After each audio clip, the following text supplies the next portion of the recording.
Hello, everybody, and welcome to Kappa League TV. I'm your host, John Marshall Jones, and we're part of Kappa Alpha Psi Fraternity's Guide Right program. So, founded in 1922, we're the oldest and most successful African American male mentorship program in U.S. history. Each year, we mentor over 7,000 young men of every ethnicity and around the globe, so we are literally a global force for good. And today we present how the military can pay for college. And we have an extraordinary list of guests from all branches of the military. And some of these opportunities are worth hundreds of thousands of dollars. But before we get started, I want to thank our National Director, Kevin Burnett, and the National Guide Right Committee, Brother Willie Pratt, and the Military and Veterans Affairs Committee for helping us put together. Now, let's get started.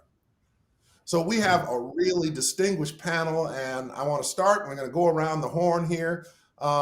We have in the middle Lieutenant Colonel Christopher Beiser, and Colonel Beiser was got his BS in computer engineering from Prairie View University. Hello, Colonel Beiser.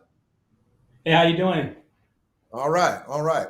And next we have Captain Warren Judge, and Captain Judge received his BS in computer science from Elizabeth State University, and here today he's representing the United States Coast Guard. Captain Judge. All right, good to meet Greetings. How you. you doing, sir? And finally, we have Colonel Danner. And Colonel Danner, tell us a little about your where you went to school and what your degree is in. Well, first of all, hello, everybody, and thanks for having me. My name is Colonel Mark Danner, and I reigned from Orangeburg, South Carolina, and I attended South Carolina State University with a bachelor's degree in elementary education. All right. So that's going to get us started. And the way that we like to start this show is we like to start by doing something we call the rocket round. It gives us a chance to ask you a few questions, and then you can tell us a little bit about yourselves. We can learn a little bit about you by the answers to your questions. So let's get started. First off, Colonel Beiser, you got 10 seconds. What was your high school and what was your high school mascot? Okay, so my high school was David W. Carter High School in Dallas, Texas. And because it's from Dallas, you can guess probably that our mascot was Cowboys. All right, all right. Colonel Captain Judge, same thing. What was your high school and what was your mascot? You got 10 seconds. King High School in Tampa, Florida, with the mascots being the Mighty Lions. The Mighty Lions. All right. And finally, Colonel Danner, what was your high school? And what was your high school's mascot? 10 seconds. My high school was Orangeburg Wilkinson High School, and our mascot was the Bruins. All right. All right. Second question. Who was your high school best friend and what did you like most about him? 15 seconds. Colonel Beiser. Yeah, so I had quite a few friends, but my high school best friend was Corey Pfeiffer, and we were both. What I liked about him was that we both were members of the Kappa League there in Dallas alumni chapter. He's the one All that kind right. of got Great. me into the program. All right. Fantastic. Captain Judge, who was your best friend in high school and what did you like most about them? 15 seconds. Best friend in high school was my cousin, David Davis. We was born one day apart, and I enjoyed everything about him because we were like twins. All right. All right. And finally, Colonel Danner, who was your best friend in high school and what did you like most about them? 15 seconds.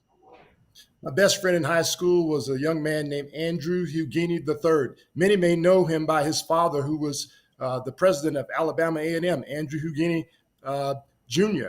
The best thing I like about him was that he was just like a brother and could be trusted. And today, we're still the best friends for life. All right. Now, third and final question of the rocket round. Was your best friend surprised when you told them they were joining the military? And if so, why? We'll start off with Captain Judge. Best friend, David Davis' cousin, he wasn't surprised. He was honored as he was like, hey, opportunity to go out and serve our country, go out and make good things happen. All right. So we're going to go to Colonel Danner.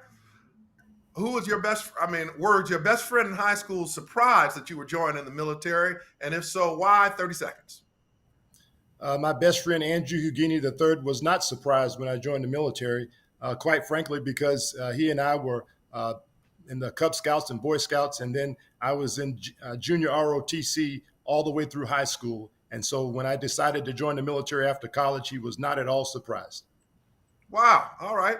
And finally, Colonel Beiser, was your best friend surprised when you told him you were joining the military? And if so, why? Honestly, he was not surprised because just like Colonel Danner, both myself and my best friend, we were both in the ROTC program at our high school all through freshman to senior year. And when I made the decision to join the military on an ROTC scholarship, he was like, "Yeah, I support it, and I can see you doing it." Great. Well, Colonel Beiser, we're going to stay with you at this point. Christopher, you represent the U.S. Army, correct? That's correct, Brother Jones. I represent U.S. Army Cadet Command, where I've been in the military representing them for about 3 years for Cadet Command. And how long have you been in the military? So I've been in the military on active duty service about 16 years now. I started my path right after college as an active duty second lieutenant in the United States Army. Okay. And we're going to talk today about opportunities that young men in high school would have that will allow them to be able to use what the Army presents, not only to pay for college, but also to have a guaranteed job after college so that you get to do college without debt, and then you have a job waiting for you when you come out. Is that correct? That is absolutely correct. All Army right. Well, ROTC is one of those programs that is designed to set you up for success to walk away debt free, as long as you don't mind doing a job that benefits not just you but your nation. so when you decide that what you want to do runs together with the way that it has to be done in order for you to be successful in the U.S. Army, you can find a path to success. Is that correct? That is correct. All right. Well, why don't we get started? I think we got a video here. And then after the video, why don't you introduce yourself to the audience and tell them what the Army can do for them?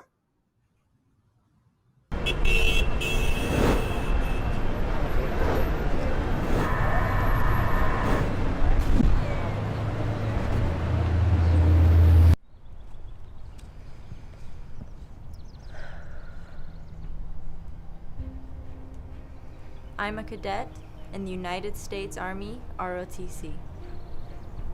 I didn't want to sacrifice who or what I believe in to serve. I'm going to earn my college degree. The ROTC is covering my tuition so I can focus on school. And I'm a full-time student in college. My community is a part of me. I'm still living close to home, and I feel good knowing that I'm still connected to the community. And I'm training to one day become an officer in the United States Army. So I can lead soldiers. I won't just be serving, I will be leading. Leading soldiers and civilians. My family is everything to me. I know that they are part of me for the choice that I've made. That's why I chose the Army ROTC. And I'm training to one day become an officer in the United States Army. So I can lead soldiers. I won't just be serving, I will be leading. Why will you? And My family is everything. I know that they are part of me for the choice that I've made. So at this time right now, if you're watching this presentation from a computer, please take out your phone and text BEB the number 2 to 462769. That's Go Army. That's text BEB2 to Go Army. And then what that allow you to do is if you're ready to make that change, or anytime during this presentation, or when you're decided to talk to your parents or talk to your son and your daughter, and y'all are ready to commit, that'll start you on your process to get in touch with someone to part you on the way for your ROTC scholarship. You can also scan that QR code in the bottom of the screen in the corner there. It says Scan Me. What they'll do is bring up another screen where you can see and follow us on Instagram, Facebook, and get any information that you may have, answer questions. You can direct message us anytime and follow along. We'll also be able to keep you informed of things that's coming up. There are also links to resources that we have available to help you throughout your career or your high school career as well as college career as you want to prepare for the standardized test, we have free resources for you to access from that link. All right. I also have my contact information there on the bottom of the corner screen. If you would like to have any questions answered, feel free to reach out to me personally. I have an email and my number there to be reached at any time. All right. Thank you. Next slide.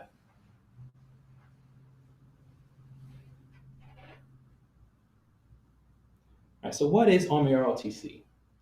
Army ROTC is a senior or reserve officer training corps. It's an education and leadership scholarship program that is the largest merit-based scholarship program in the U.S. We award about $350 million in scholarships to approximately about 15,000 students across the nation each year.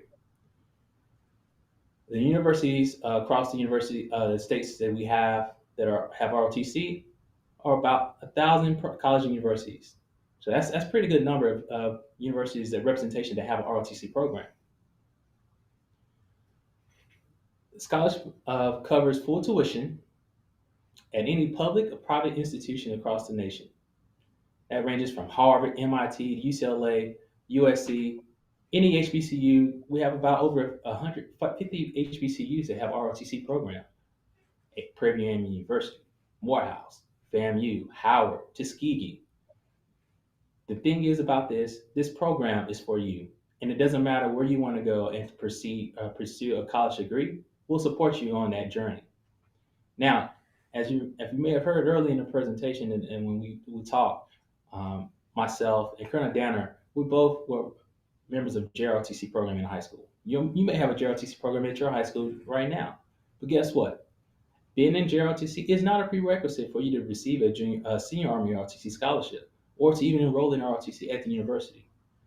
The ROTC has a slightly different mission, and that's to motivate young men and women to be productive citizens in the country, in their communities. While the senior ROTC program is solely designed to help train officers or college students in a leadership program to prepare them to become military officers. Now, the senior ROTC program is not a major that you'll have to declare at your university. It's another course that you take, and then concurrent with your classes that you're going to take for you to discipline for your major. I myself, I graduated with a degree and majored in computer engineering.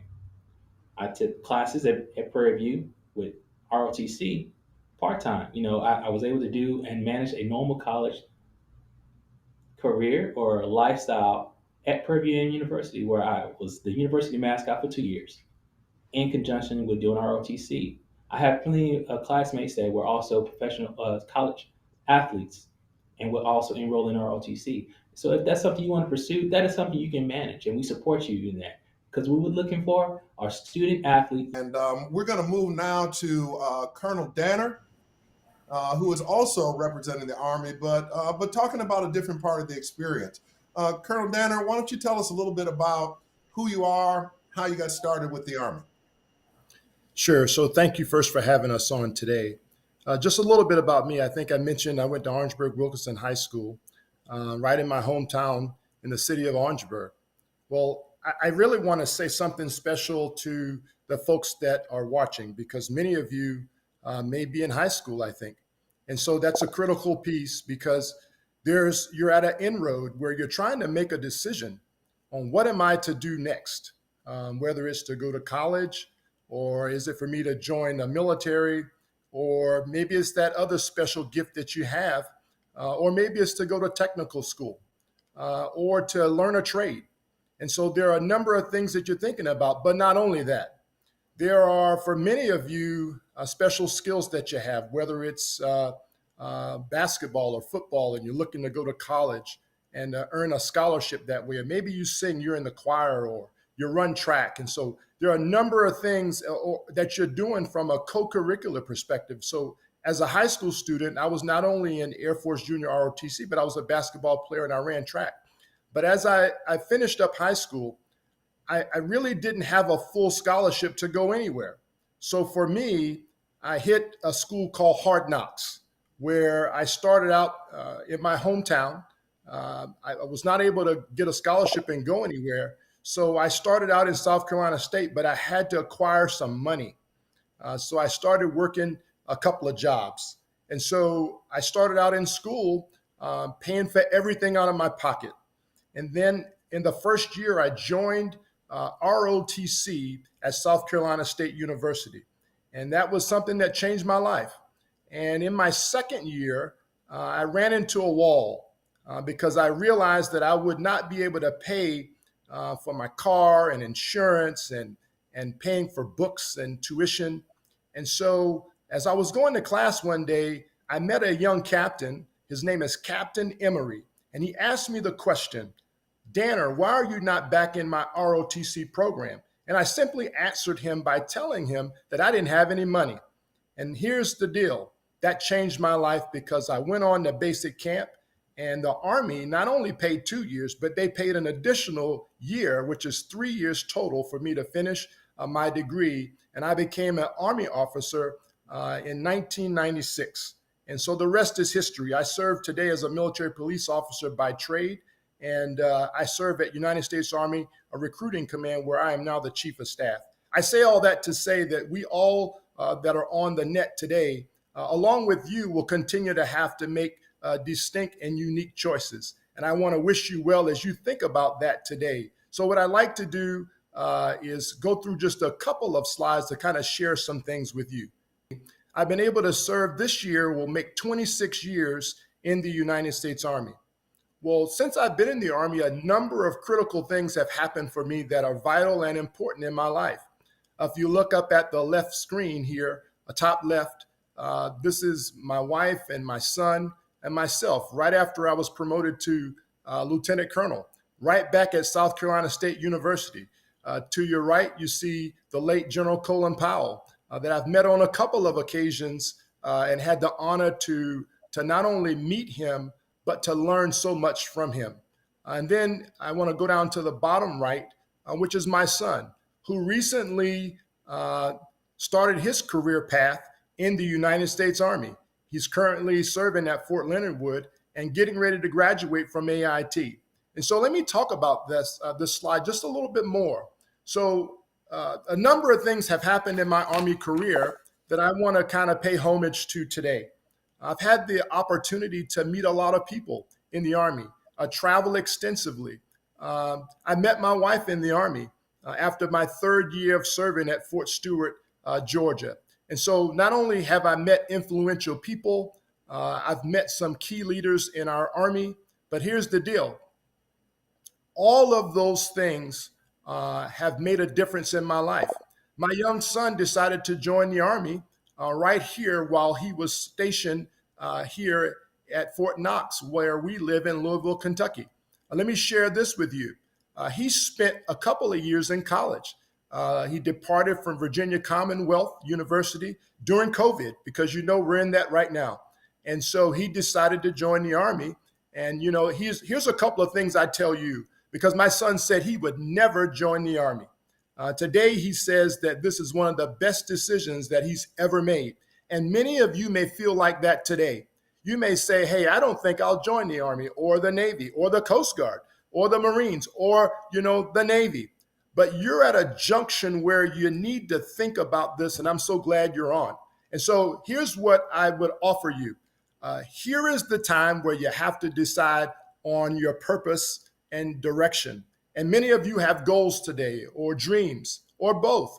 And so I would tell you that my son is pretty proud that he's now independent, and he has all of those things that allow him to traverse on a path, a clear path that will set him on a glide path for success. And so what I like to do is kind of go to the next slide.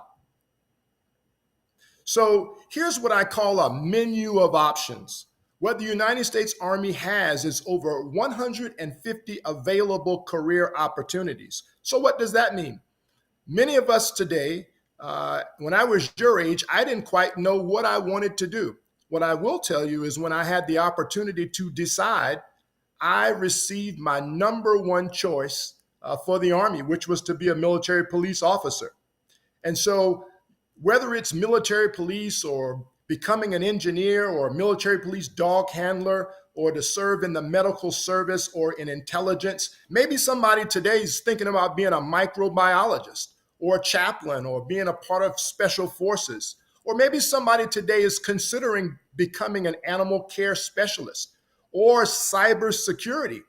And so I will tell you, there are so many things that you can do in our Army. But not only that, in our Army today, there are over 1,600 credentials that the Army provides to our soldiers, so that if you decide to leave our Army, and many will, you can take those same credentials. For example, when my son decides to leave the Army, if he doesn't stay for 20 years, he'll have credentials to go out in the land of security. He could go out and serve in a local police department, and those credentials will transfer over and he will be successful in whatever area that he's in. Not only that, what I will tell you is your credentials, your experience, all of the things that you earn from being a part of something bigger than yourself will allow you to be better, not only for our civilian workforce, but for the nation at large, which makes you a better citizen that's going to be able to contribute back to this nation and the world. Next slide. So I've already heard, as Lieutenant Colonel Beiser provided some of the key things that you need to recognize or understand are available for you in the Army. You know, there are not many jobs in our nation that provide equal pay for both our male and females. We've still got a lot of work to do in that department outside of our military, but equal pay for every single soldier is the right answer. And so I've heard a number of things already, so I won't dig into all of those things that Lieutenant Colonel Beiser talked about. But what I will say is this: right now, the Army has had an uptick in the amount of money that will be given to some of our future soldiers. Today, we're moving out into a new land where regular Army applicants can receive up to $50,000 for a 6-year term of service, combining authorized associated bonuses. So what does that mean? That means this: if you decide to come out of high school and join our Army, there are a number of things that have to be done as you go through the pipeline to join. But let me tell you this: all of you on this Kappa League net today will be able to do those things. And so you will have the ability to not only sign up and join the greatest land force in the world, but here's the deal: you get an additional up to $50,000 to be a part of our Army. That does not include your normal salary. Next slide. That will not include all of the benefits that you see here that you can earn in less than 2 years, okay? And so let me give you an example. So if you are 18, 19 years old and you join the Army and you are married, those benefits that the Army provides for the service member also are provided for the family. Areas like medical and dental. For the service member, he receives a life insurance. But not only that, his spouse is able to take on those life insurance policies should something happen to that service member. I heard earlier that when you join our military, the military begins to invest in you in what we call a 401k. And so now, since 2018, our service members now, as they join, the Army invests in them. So when you leave the Army's going to take care of you if you don't stay for 20 years. So the investment that they place in you, you receive that same investment back versus not having anything if you decide to go out into the civilian sector. And lastly, I'll say this: out of all of the things that the Army can provide, I would look at each one of you and ask, what all can you give to the Army? Or what all can you give to the Coast Guard? What all can you give to any branch of service? But not only that, some of the distinct things that you have done in high school can be very much applicable to the things that you do in our Army. If you sing, the Army's got a choir. If you play musical instruments, the Army has a band. And so there is something that each one of you can contribute to the Army. This is a special time in our Army, and we're looking for what I think the nation calls our Generation Z, those that are 17 to 24, and in this case, you, because you're headed in that direction. And so what I want to do is not take so much of your time, but listen, I'm in my 26th year in serving in our Army, and I'm excited about being a part of it. Many people have asked, well, Colonel Danner, you know, you've got 20 years. Isn't it about time for you to wrap up, and you're getting a little older? Well, I still have the fire burning. And I will tell you, if I've got a little fire in me, then I know there has to be a blaze in you. And so I challenge you all today to think about how you can affect our nation. And one of the ways that you can do that is being a part of the greatest team in our world. And that's the part of the U.S. military. Notice I didn't say that it was the Army. The Army is just one component. And so we are one team today reaching out to you to be able to share these benefits. And look, there's no other place in the nation that will do what the military can do. There's McDonald's that has a scholarship plan. They're offering $31 an hour. But guess what? They don't offer all of these things. UPS right now is offering $22 an hour. Amazon is offering about $20 an hour. But they don't offer you the benefits that the Army or that the other military services can provide. Dollar General has stepped up and they're offering scholarships too. But here's what I will tell you. The military is going to give you something else that will build your resume, that the nation, through public opinion and surveys, declare that we see the military as being the most trusted organization in our country. So with that, I would ask that think about some questions that you can ask me when that period comes. Again, thank you for what you do every day, because maybe some of you are in junior ROTC. Maybe some of you are serving your community. Maybe some of you are making a difference, because it is you that makes our nation run.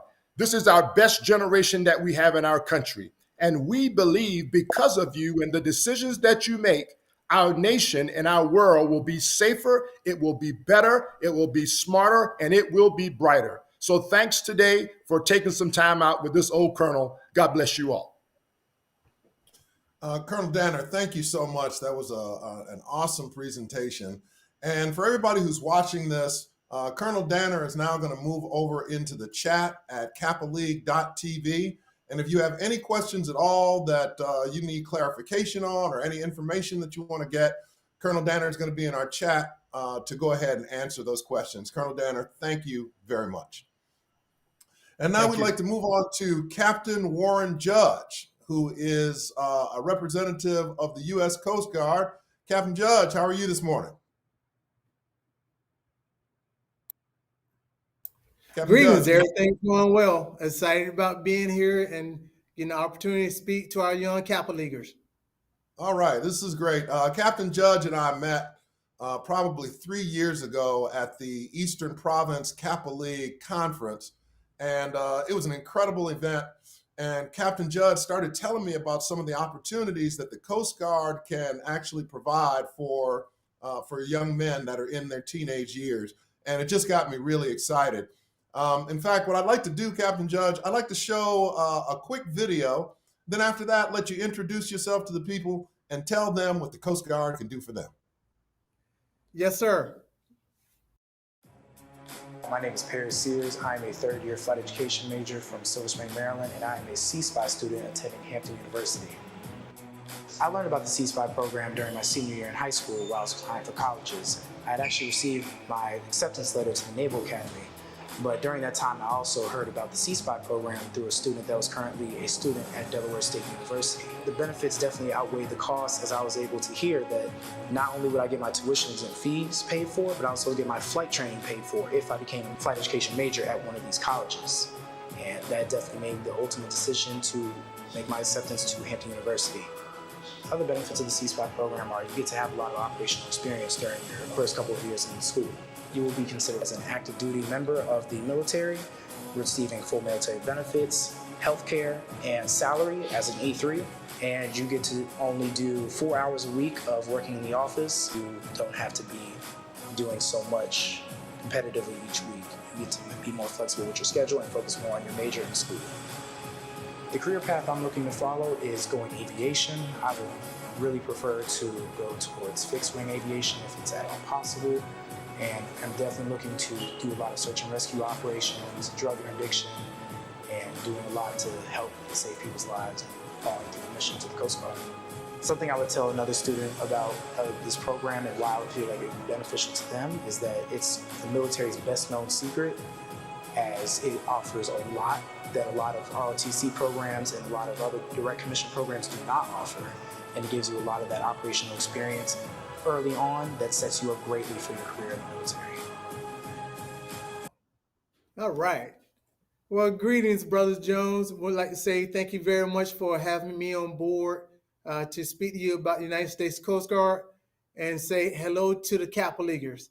Kappa Leaguers, let me just start out and say, if you had a heart and the courage, come on in. We got something for you.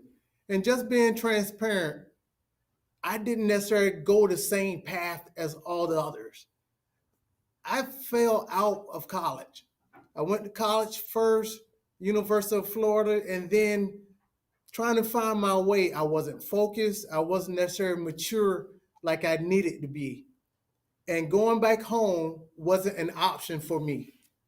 It was like, I have to do something. I have to own responsibility for everything that I did. So following my brother's footsteps, I joined the Coast Guard. But now I will say, I didn't tell my mom I was joining the Coast Guard until it was time for them to ship me out. So all she did was just cry. But however, I was owning everything that I filled out. And then joining the Coast Guard, I wanted to look for opportunities. What opportunities were there for me to continue my career? After applying for college program twice and officer candidate school 8 times, I finally got accepted. That resilience is going to be required for you to move forward. And after I got accepted, I went to Elizabeth City State University, where I had the opportunity to obtain a degree in computer science, as well as pledge Kappa Alpha Psi Fraternity Incorporated in spring '96. And it's all paid for by the Coast Guard. So if you're looking for those opportunities, these are some of the opportunities that are available for you. Following college, went into officer school, and then trying to figure out what career opportunities were available as I was going through. Then I went in to be a computer engineer. May we go to the presentation, please?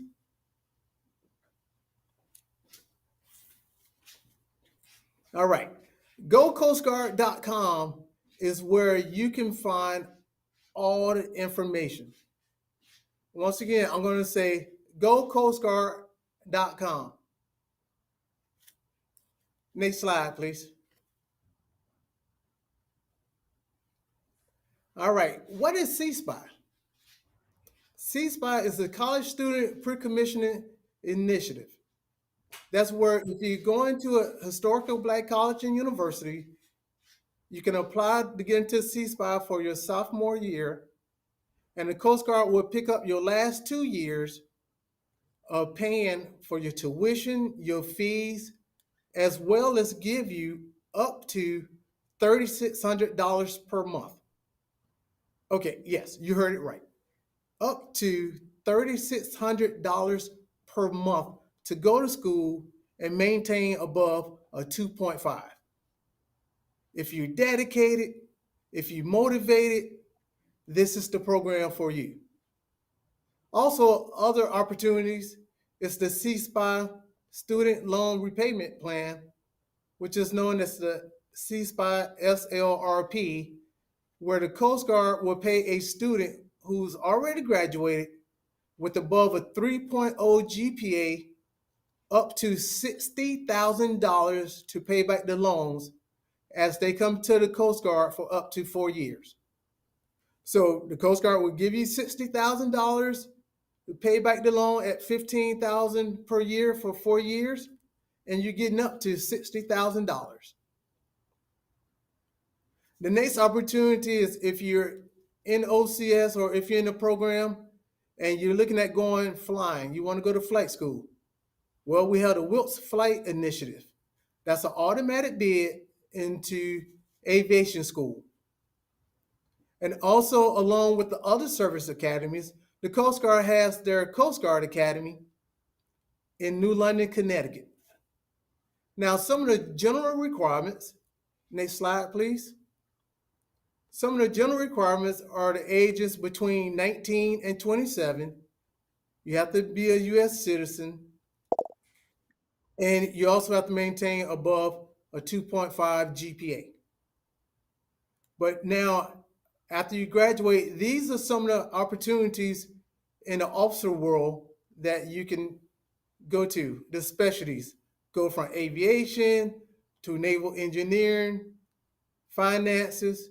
You can go to legal, civil engineering, and my specialty, C5I, which is the command control, communications, and computer cyber intelligence. There's opportunities for free education post-graduate or post-school where you can go to graduate school for free. Trust me, I did it. After coming out of Florida and failing out, I got my bachelor's degree from Elizabeth City State University for free. I got my first master's from Howard University for free. I got my second master's from National Graduate School in Quality Systems Engineering for free. I went on it, I got selected, and I went to Harvard for cybersecurity for free. All these education opportunities are out there. And if you have that dedication that I spoke about, it can be there for you. Next slide, please. All right, we're gonna spend some time on this slide so that you can really get the bang of the buck here. And it's about the benefits and the dollars. If you're looking at the slide, we're going from a regular military personnel that just completed the C-SPY program in the DC metro area. So you get the basic pay, you get the BAS, which is the basic allowance for substance, and that's money for food. You get your BAH, which is basic allowance for housing. So if you look at the monthly stipends, it can come up to $4,472. And then if you transfer that all the way over to your annual, it can come up to more than $53,000. And this is just while you're in school. Now, after you graduate, you're gonna make more money. Your loan's gonna be paid for if you have the loans. But if you're in the C spot for your last 2 years, it's already paid for and you have money on top of it. So this is the opportunity for you, young men, to start thinking about your future. Whether it's the Army, the Navy, the Air Force, the Marines, the Coast Guard, or Space Force.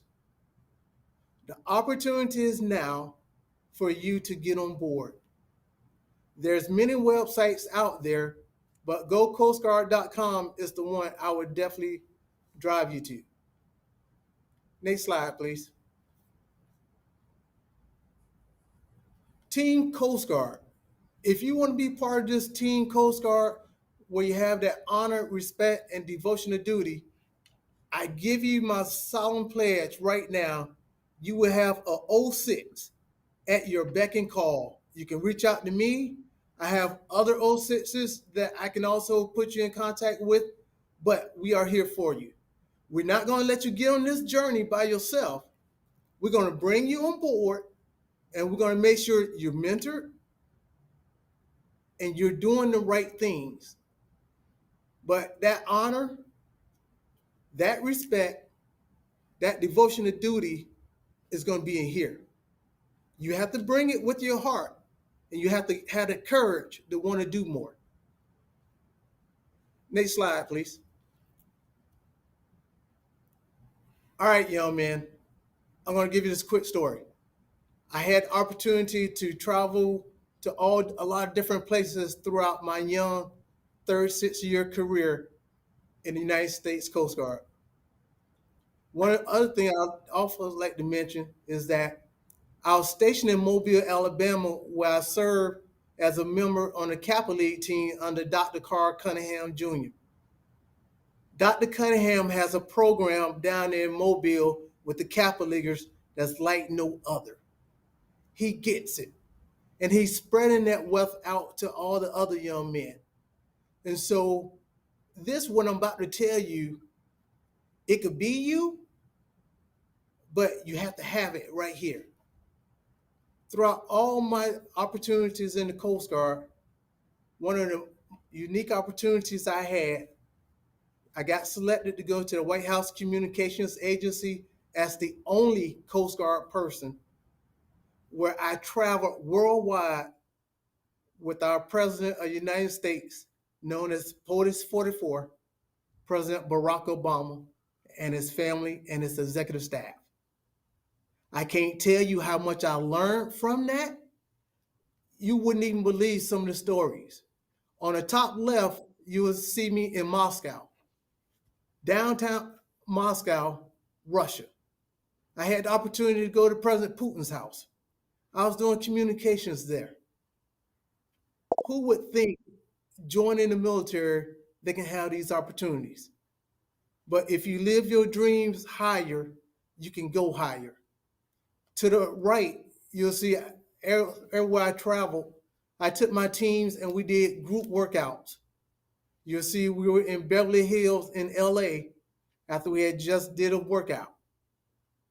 To the bottom right, as a communicator, I had to ensure that every communication aspect for the president could communicate anywhere, anytime, anyhow. So on the bottom half of that picture, you have the president's motorcade, and on the top half, you have Air Force One.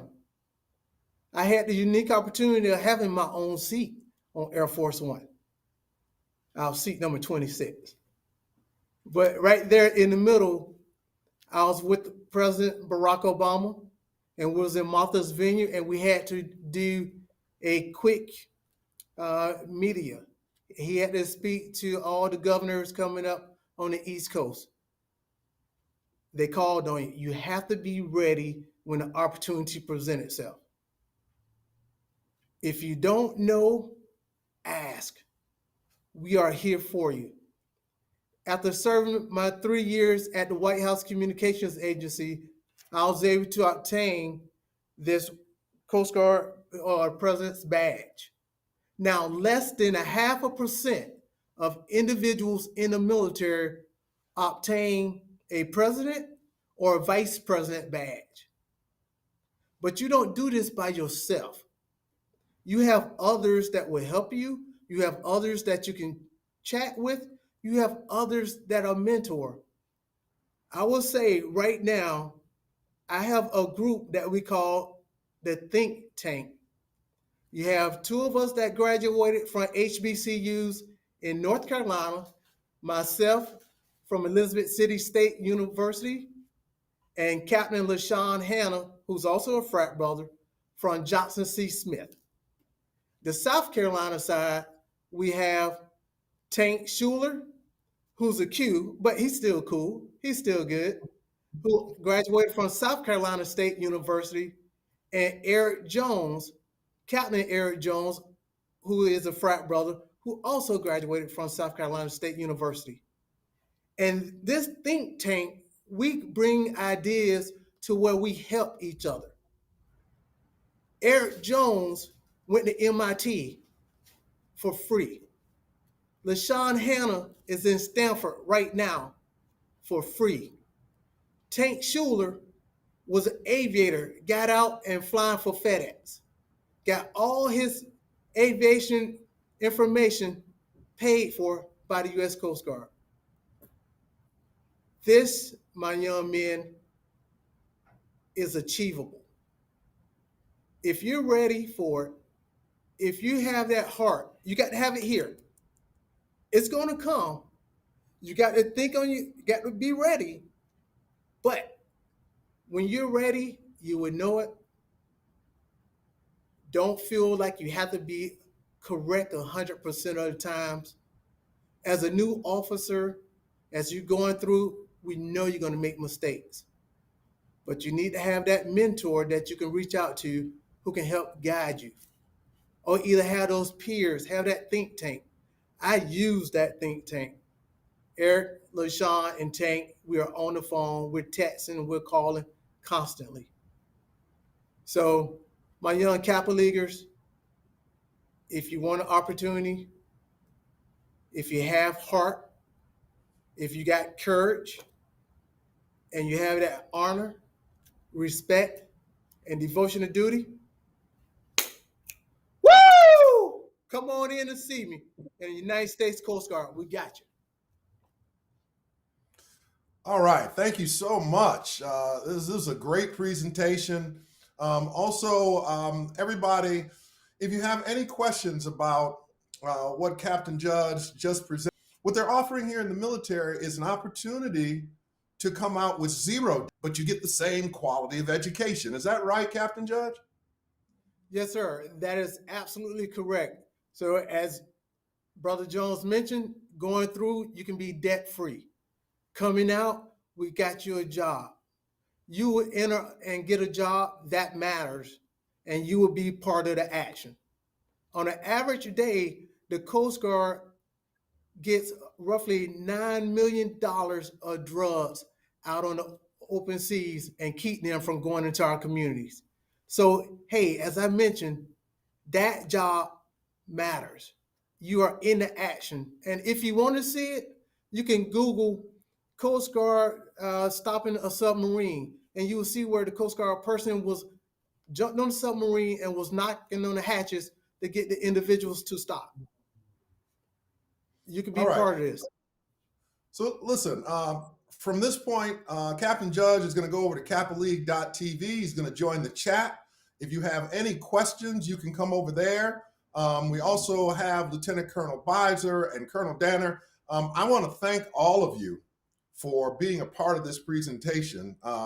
You have presented to these young men an opportunity that is worth hundreds of thousands of dollars. And this is the kind of information that our community doesn't often get access to. So gentlemen, I want to thank you very, very much for coming on. These gentlemen are now going to be in the chat. If you have any questions at all, please come over there. And also, when you come over to the chat, you're going to be on Kappa League TV. If you're not yet subscribed and you like the information and the kind of presentation that we're doing, we want you to subscribe to Kappa League TV and help us to continue to develop this type of programming with this quality of information that can help to uplift young men all over the world. So again, thank you very much. Please come and subscribe to Kappa League TV. We're going to take a 5-minute break. Hey, welcome back to Kappa League TV. I'm your host, John Marshall Jones. And again, we're part of Kappa Alpha Psi Fraternity's Guide Right program, which was founded in 1922. We are the oldest and most successful African-American male-led mentorship program in U.S. history. And each year, we mentor over 7,000 young men of every ethnicity and around the globe. So we are literally a global force to good. And today we present how the military can pay for college with an extraordinary, talented list of guests from all branches of the military. And some of these opportunities you're going to see today are worth hundreds of thousands of dollars. So let's jump right in here to see our panel. We have a really distinguished panel, which we begin with Major Tara Cotton, who is a graduate of Howard University. And we're also going to look at Lieutenant Commander Koa Thomas, who is a graduate of Hampton University. And of course, my fraternity brother, Lieutenant Colonel Dan Sparks, also a graduate of Howard University. How's everybody doing today? Outstanding. Wonderful. Great, great.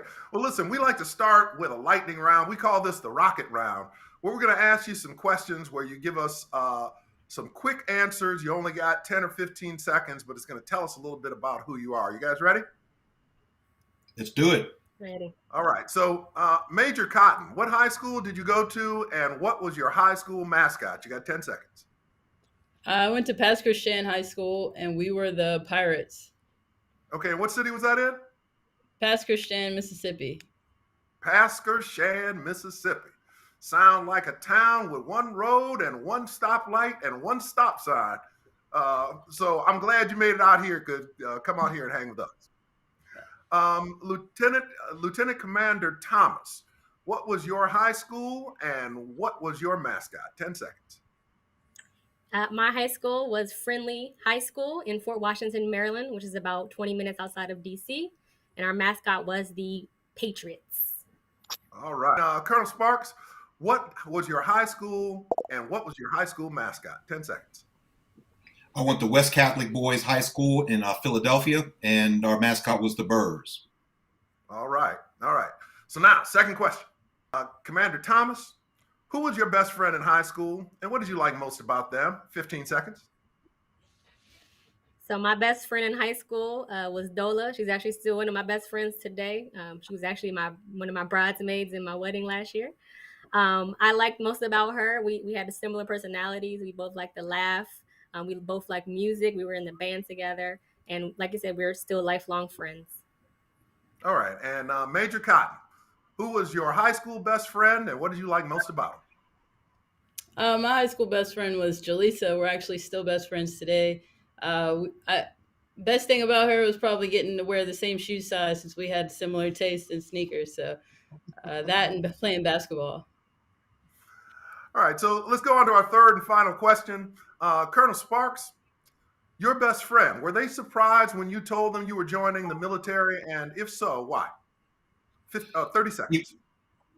No, my best friend at West Catholic was Jethro Young, and we walked into the Marine recruiting station together, and we both enlisted. So he went in before me. I went in about a year after him, but I stayed in for a career. So no surprise at all. Oh, great, great.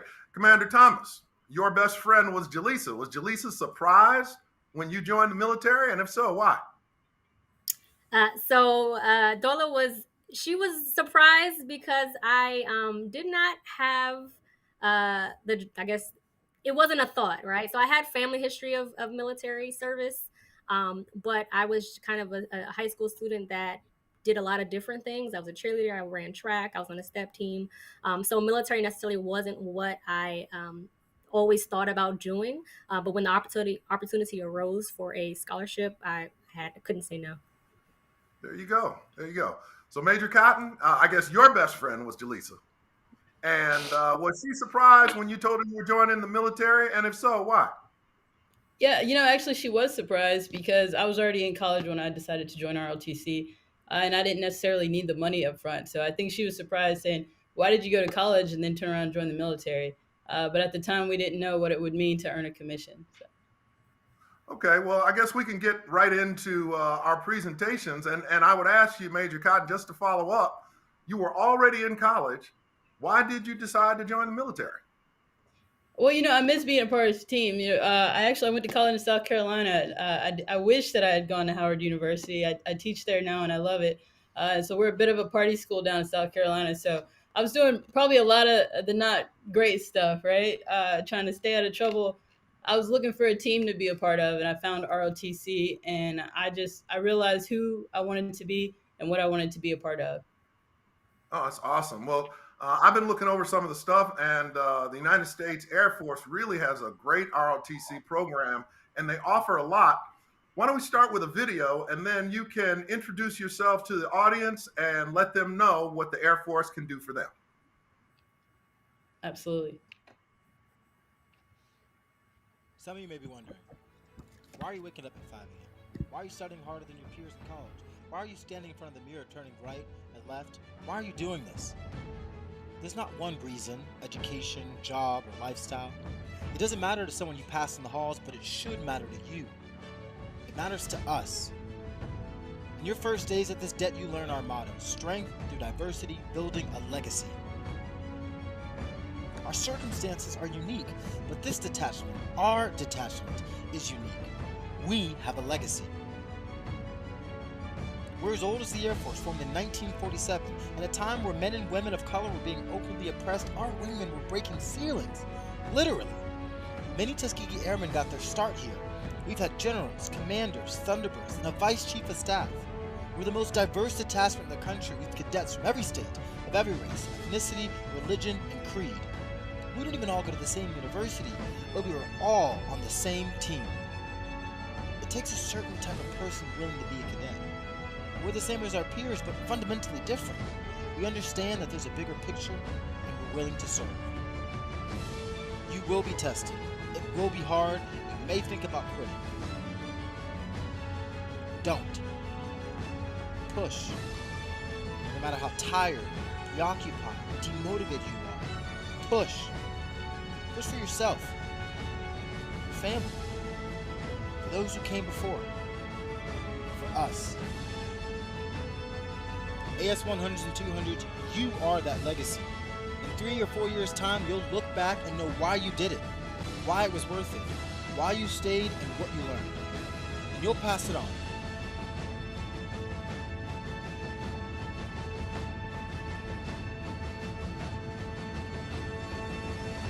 Aim high, that 130.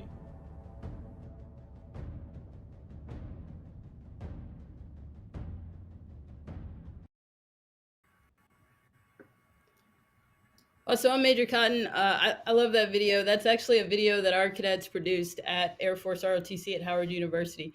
So right now I am a professor of aerospace studies, and I'm also the operations officer at Howard University for the ROTC program. So the stuff I want to talk about today is the ROTC, the Air Force ROTC program, and specifically the scholarships and how you can join if you're interested. All the stuff I'm going to talk about is relevant to all of ROTC, but I am going to brag on our detachment when I had the chance. So we can start the slide when you're ready. Yeah, so in general, the idea behind Air Force ROTC is we're going to take you from being a normal student, well, hopefully not a normal student, an exceptional student, to becoming a second lieutenant in the Air Force or the Space Force. So I'm going to throw that at you guys today. We are the entryway to become an officer in the Space Force right now. So we're looking for folks of great character who want to serve their nation and be a part of something bigger. And we're going to give you opportunities to develop leadership skills, embracing our core values of integrity, service, and excellence. And then hopefully we're going to push you to your full potential as a cadet and help you transition into a second lieutenant in the Air Force. So I'm going to talk about kind of how we do that. So next slide.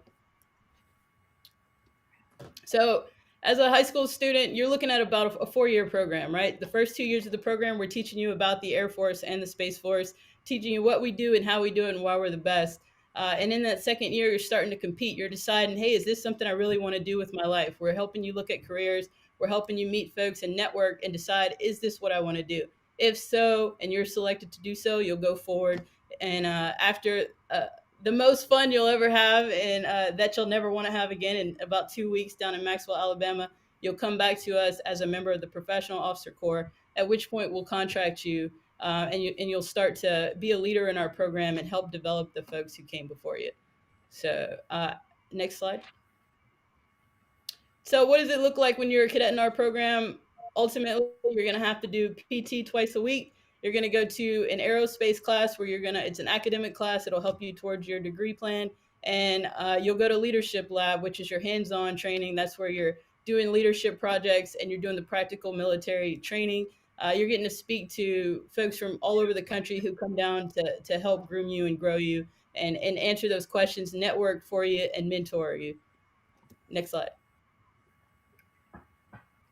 So what do you have to do to be a part of our program? Well, you got to be a full-time student. You got to have at least a 2.5 GPA, and you got to follow our core values, right? We don't expect you to be perfect, but it's that pursuit of excellence that we're looking for. You're a person of high moral character. You want to be a part of a team, and you want to grow and be a leader. That's who we're looking for. You don't have to cut your hair right away when you join our detachment, right? We understand what it means to have that personal identity and to want to grow and become the person that we want you to be in the military. So we let you try us out. We want to break down those barriers and really embrace the diversity of everyone out there and make sure that this is something that you like before you have to commit to it. So we're looking for folks who are growing and ready to be a part of our program. And then everybody wants to know the fitness requirements, right? So right now it's the same as the active duty physical fitness test. The Air Force actually just changed its test this year, but we're going to still do the 1 minute of push-ups, 1 minute of sit-ups, and a 1.5 mile run.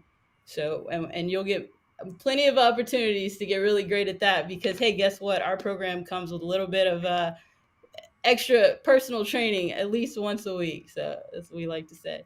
Next slide. So, how do you earn a scholarship, right? You want to talk about paying for school. As a high school student, you have a bunch of opportunities to really earn scholarships with us. At my detachment here, because we're in the DC area, we actually interview more than 180 students a year for high school scholarships around the country. Last year, of the 160 that I interviewed, 70 were selected for scholarships.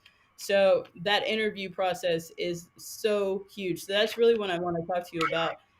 The high school scholarship, to be qualified for it, you got to have at least a 3.0. There's minimum SAT and ACT scores of 1240 and 26. You have to take and pass the physical fitness assessment. The reality is you don't have to pass it, but if you want to show that excellence, right? So definitely work on it, be ready for it, and get that passing grade. And then the most important part of the interview, of the scholarship process, is the interview. You'll interview with somebody like me, either virtually in person, and this is where it's your chance to really tell us about yourself. Who are you? Who are you? What are your values? You know, what is it that you want to be? What do you want to gain from being a cadet in an ROTC program? And how are you as a leader? Who are you as a leader? What have you done that shows leadership and character? And your ability to expand upon that is exactly what we're looking for. Those are the things that I'm looking for when I interview a student, and decide whether they're the right fit for us in terms of earning a scholarship. So we have 3 types of scholarships. The first is a type 1, that's 100% tuition and fees at any public or private institution. The second type of scholarship pays up to $18,000 per year. It's further capped at $9,000 per semester. Those are intended for private institutions. And the last one is a type 7 scholarship, which is 100% tuition and fees, but it's capped at the in-state rate. If you're offered a type 7 scholarship and you want to go to a private institution, you can convert it to a type 2 scholarship. It would just become a 3-year scholarship. So there's something that's not on here and it's not on the website that I want to share with you guys because I know about it. It's the HBCU scholarship. So the Air Force 3 years ago took a look around and said, you know what? We are not meeting the mark when it comes to diversity and inclusivity. So they put their money where their mouth was and they invested in people in the accession pipeline. So what does that mean? It means there is additional opportunity for scholarships if you are a student intending to go to a historically Black college or university or a Hispanic serving institution. Those HBCU scholarships are given out based on merit, right? Based on merit. So what we do is sometimes we give out all the scholarships and we look across the board. And if the Air Force thinks that it's not equitable, that maybe there are some barriers to entry, we take a look at those minimum test score requirements and we make adjustments to make sure that we're getting the right folks and giving everybody the opportunity to succeed.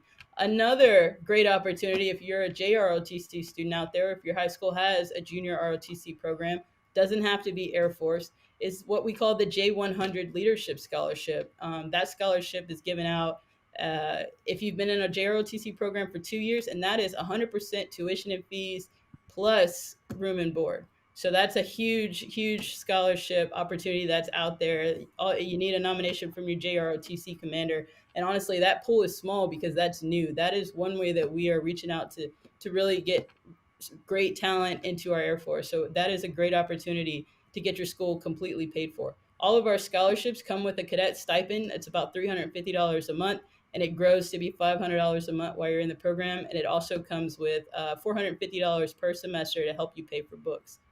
Now, if you come into ROTC or maybe missed our deadlines to apply for our high school scholarships, you can earn scholarships while you're in college in our program. So I went to ROTC, I joined my sophomore year, and I was offered one of the in-college scholarships.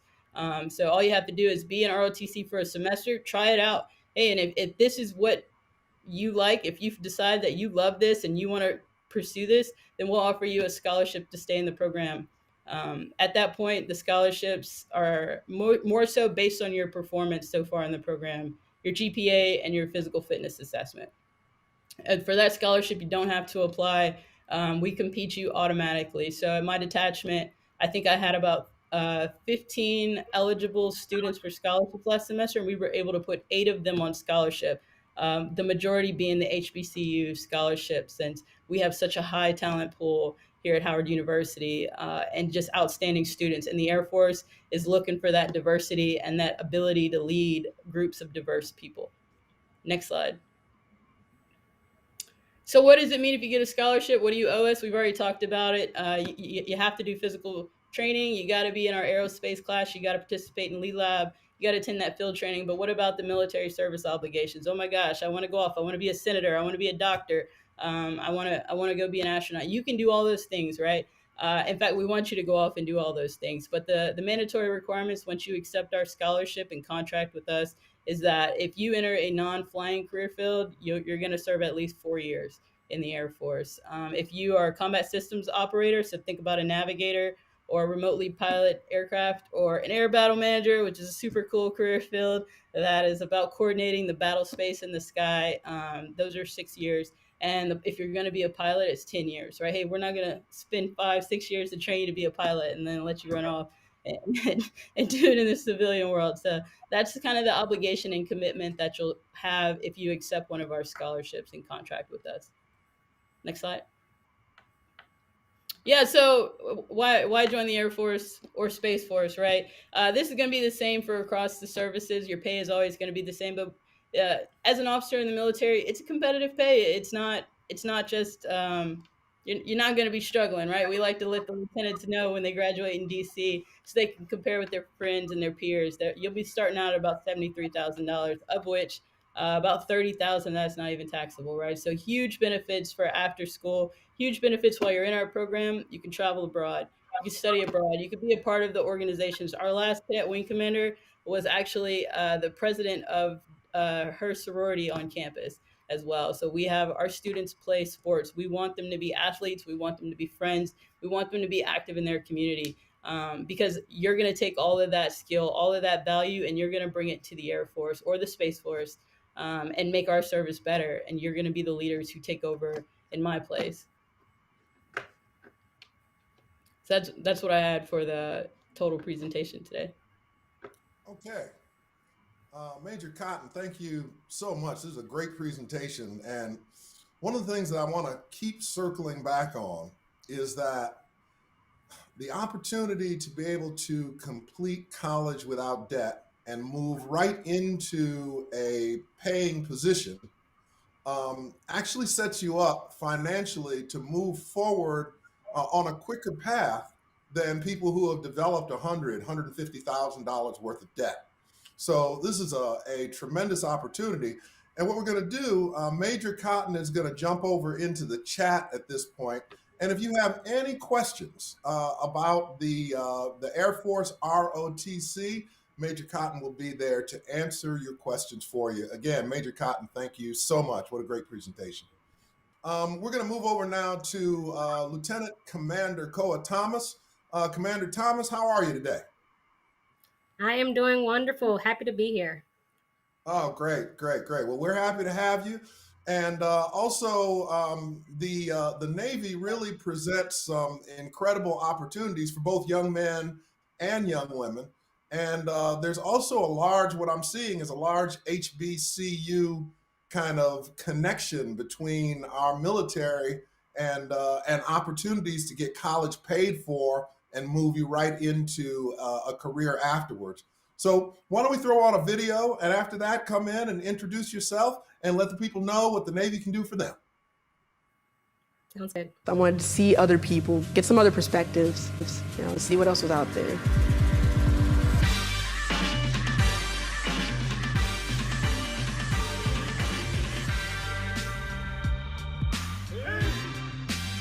I have got sailors from all around the world, different backgrounds, different beliefs and religions and race, but also different upbringings. We take people in the Navy from around the world. And I think that's important because you get ideas from all over. I'm from New York. I'm from New Orleans, Louisiana. I am from Vermont. I came from Cuba. I'd never been on the ocean before I joined the Navy. I'm a first-generation sailor. We're all given the same test. They're just simply looking at how well do you do your job. If you're diligent and hardworking and you study the references, you can do anything in this Navy. You get to a certain level of leadership where you can actually affect culture. There should be no reason why it matters whether you're a man or a woman or black or white or what your gender identity is. Everybody has equal rights and equal opportunities. The Navy has given me more opportunities than I ever could have imagined coming from a small town. I've been to Bahrain, I've been to Italy. Australia, to Singapore, Philippines, Thailand. I've been so many places, I'm trying to keep them separate. I mean, I've been to 4 or 5 different countries in the last year. Being in the Navy and being to another country, to another culture, it teaches you how to find yourself, how to actually be an adult and be responsible. No matter where you go, you're going to meet people from places you've never been before, and they're going to have experiences you've never had before. So learning from those people is one of the biggest advantages, I'll say, from being in the Navy. The people that I work with, they immediately become like a group of family.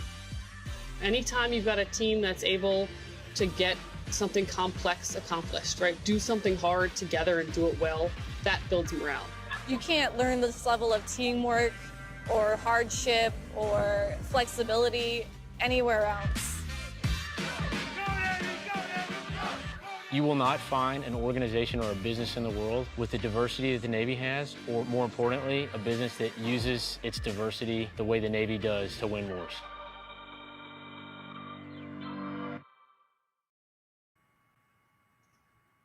Yes. I get so excited every time I see that video. So thank you again, John, and thank you for allowing me to spend a little bit of time today to talk about the NROTC scholarship opportunities for you all. Again, my name is Lieutenant Commander Koa Thomas. I am actually a graduate of Hampton University, where I earned my Bachelor's of Science degree in nursing. Currently, I'm stationed in Millington, Tennessee, which is right outside of Memphis at the Navy Recruiting Command, and I am a program manager for outreach and diversity for the Navy. Can we go ahead and start the slides? Thank you very much. Next slide. So this presentation and this time to speak to you all is very near and dear to my heart. I am, as I said, a product of the scholarship. The Navy, I guess I can say the Navy has afforded me the opportunity to travel the world. So far, I have 5 continents, 28 countries and counting that I've had a chance to experience. In addition, I've been able to provide health care to, active duty service members, their families, and allied forces in a deployed setting. I've deployed twice to Kandahar, Afghanistan as a nurse, and I've also been a part of a fleet surgical team on a Western Pacific deployment on a Navy warship. So I've had a plethora of experiences and opportunities. And additionally, I'm able to serve my country. Although not perfect, you yourself can be a key leader and a piece of providing security and safety to our country, which includes your mom, your dad, your cousin, your uncle, and ultimately being part of that 1% of Americans who actually serve in the military, which is not many. So you're part of a special brand. And then I also like to add the Navy is, as you saw in the video, is a branch that includes all. So you can fly a plane like the Air Force. You're on in the waters like the Coast Guard. We have the Marine Corps as well, who similar to the Army, who do our land maneuvers. So you have a full backing of every branch. You can find that in the Navy. Next slide.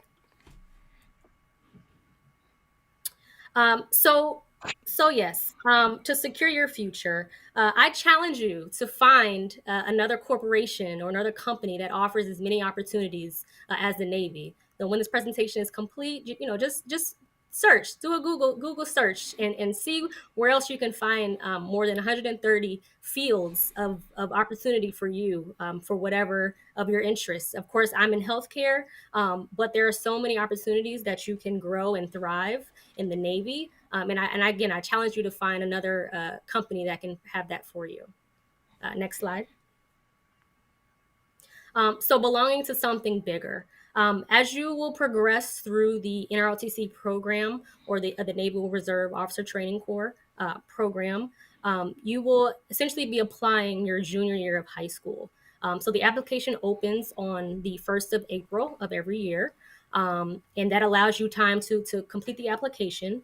And then it does close the 31st of January of the following year. So as you submit your application, and when you are awarded the scholarship, you will become a midshipman in the Navy, right? So as a midshipman, you will be participating in different leadership activities, as you see in this photograph. You will also be doing physical fitness and physical training throughout the week. And then you also will be taking naval courses where you'll learn about naval history. You'll learn about the different types of ships and submarines and aircraft that the Navy has. And that's just to say the least. So you will get all that experience while you are a full-time college student at your school of choice. Next slide. In addition, the Navy will never put you in an opportunity or put you in an environment where you're not properly trained.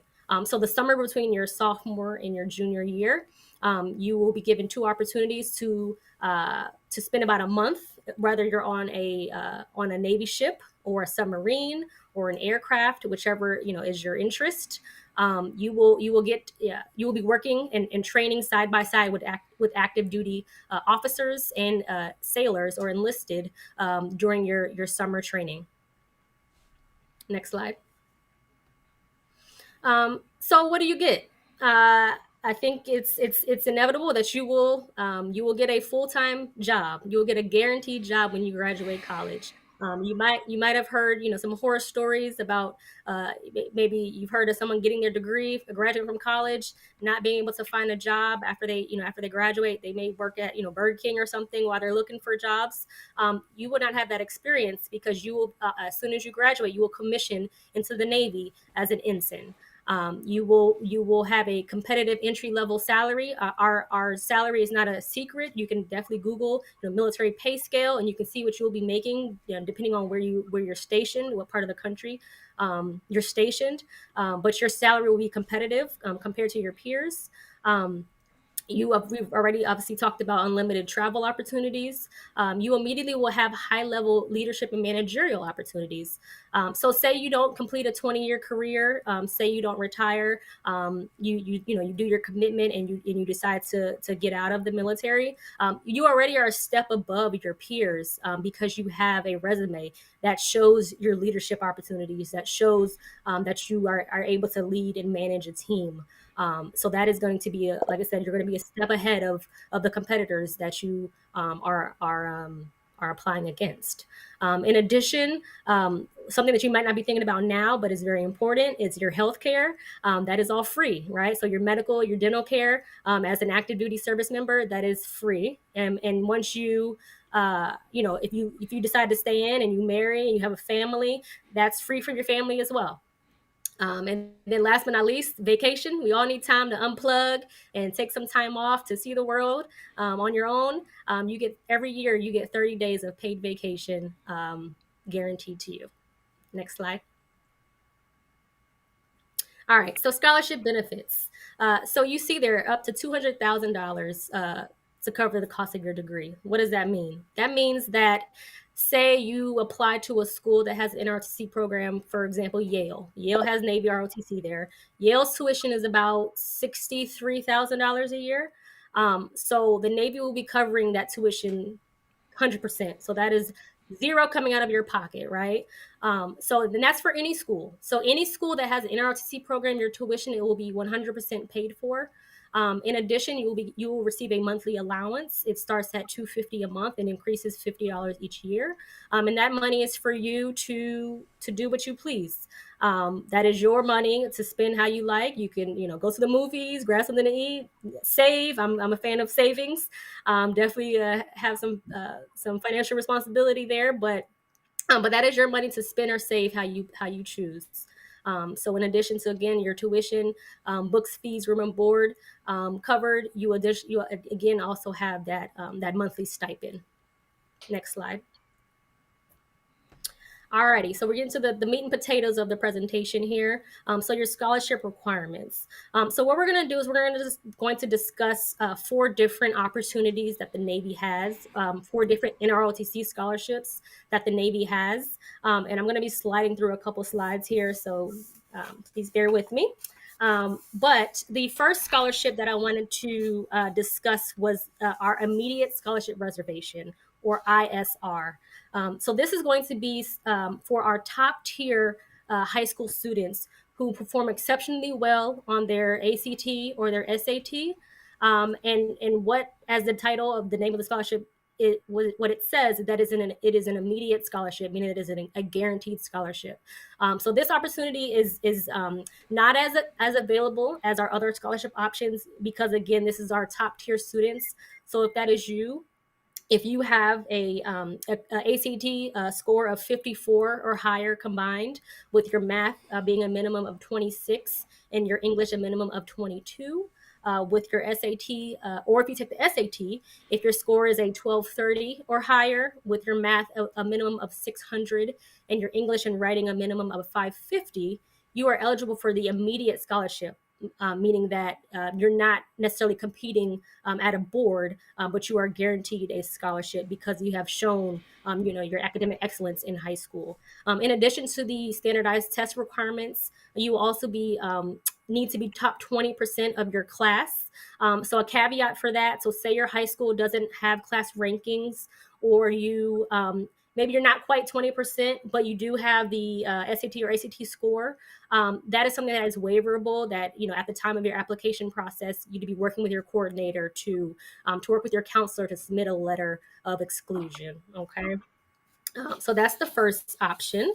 Our next option is the NROTC. Our next NROTC option is the national scholarship. So this SAT, ACT requirement is a little bit lower, but this scholarship is going to be, there's more opportunities for it, but you will be competing with other students that are applying for this scholarship. So your application will go to a board, it will be reviewed, and if you are awarded the scholarship, you would have to have an SAT score of 1100 with a minimum of 540 in math and 550 in reading and writing.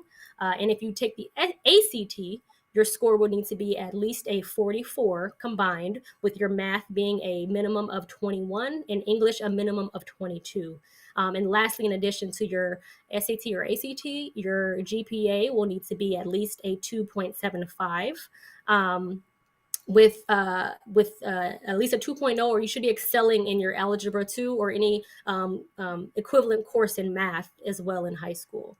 Okay, so again, your ISR is going to be your top tier scholarship for those excelling students that excel academically. The second scholarship that we discussed was the national scholarship.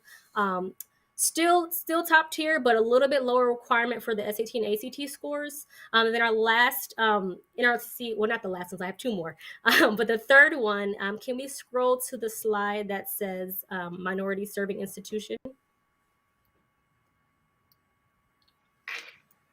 One more. One more down. One more down. There we go. All right. So the third option is the Minority Serving Institution, or MSI. So with this opportunity, it's geared for our students that are interested in attending a minority serving institution. And what that includes is our historically Black colleges and universities, or HBCUs, as well as the Hispanic serving institutions, or HSIs. Okay. So with this scholarship, there is no combined minimum requirement for the SAT or ACT. You just need to meet the requirement for your SAT, and your math should be at least a 540, with your reading and writing at least a 550. And if you take the ACT, your math needs to be at least a 21, with your English at least a 22. Again, you don't have to have a combined score for this scholarship. And I do want to point out that this scholarship is for for Navy option only.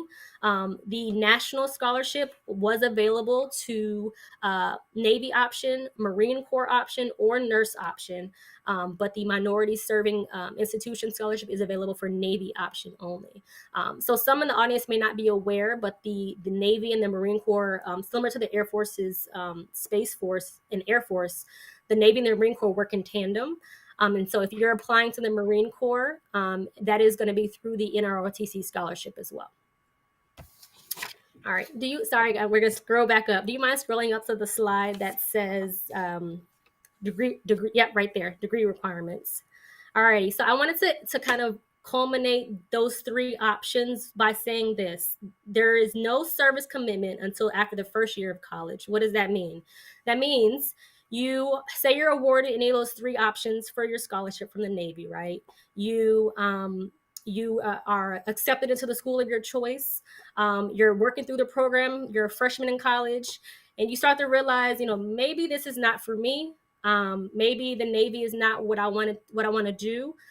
That's okay. You have no commitment to the Navy as long as you resign or you give back your scholarship during your freshman year. Now, however, if you continue into your sophomore year and you are still on the Navy scholarship, that is when your obligation starts. So the service commitment is 5 years of active duty service once you complete your college degree, right? So once you graduate, you will commission into the military, into the Navy as an ensign. But that service requirement is required if you were still on scholarship after your sophomore year. Okay. Alrighty. Can we scroll to the slide that has the learn more here while you're pulling up the last option, which is the NPP? So one more or two more slides. One more. One more. One more. There you go. So if you don't mind leaving this up while you pull up the other one. So we are going to talk about one more opportunity that is actually very new. But I wanted to leave this screen up for you all to either scan with your camera phone or definitely visit the website here. This is going to, I know I've talked about a lot of information, but this website will spell out everything that I've said. And so please definitely visit the website or you can scan to get more information. So this is fairly new, less than 2 years old. The Navy, realized that diversity and inclusiveness is an important aspect of leadership of any organization. And sometimes, your high quality students, they may not have, the best test scores. They may not be really good test takers. That was me. My GPA was fairly decent in high school, but I was not a good standardized test taker. This opportunity was not available when I applied. Thankfully, I was able to, I earned enough for the nurse option scholarship. However, this would have been a good opportunity to potentially pursue if it was available, when I applied. So this is, again, the NROTC preparatory program, or acronym NPP. And what it does is it partners with schools to enhance students' preparation for success. And so what makes this scholarship different is that there is no requirement for the ACT or SAT score. You just have to take it, but there's no minimum requirement for it. This is more so looking at as a whole person evaluation.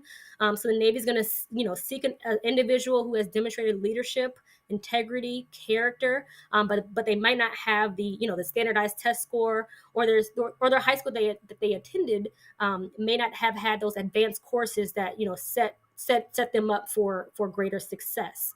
And so with this opportunity, they're going to look at more of what do you do in your community? What is your teachers and your counselors and your peers? What are they saying about you? What does your drive look like? Have you had any barriers to overcome? And if so, how did you do that? How did you excel regardless of the adversity, personal adversity you may have had to face? So what this is you would essentially be given a prep year of college. So this program is the Navy is working with 20 colleges that have this program, and each college is going to be unique to its own program. So, for example, some colleges may offer additional, mentorship, additional educational counseling. Some programs may offer additional physical fitness training. But again, every school is going to be unique in their program, and you would apply for this program through the school. And what that means is your first year, the school that you apply to, for example, say that you applied to one of the schools is University of Memphis. So Memphis would fund that first year of your, essentially your prep year. Memphis would fund that year.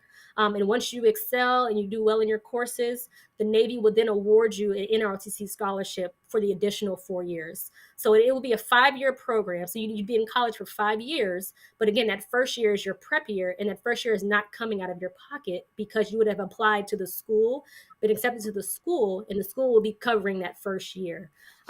Again, there are 20 schools that are following with the Navy, that have joined with the Navy for this program. And I'd like to say that 3 of those schools are actually HBCUs. So if you have interest in Savannah State, Southern University, Tuskegee University, they also are participating in the NPP program.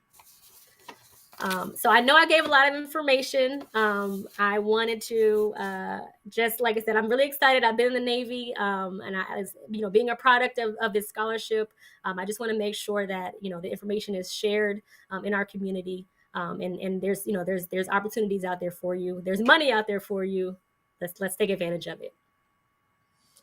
Commander Thomas, thank you so much for your presentation. And also the thing that I wanted to kind of reiterate here is you have something that's called a service requirement after school, but actually what you're talking about is a guaranteed job where they're not going to fire you before the end of your service requirements. You're talking about a guaranteed job for 5 years. So I want you guys to think about this.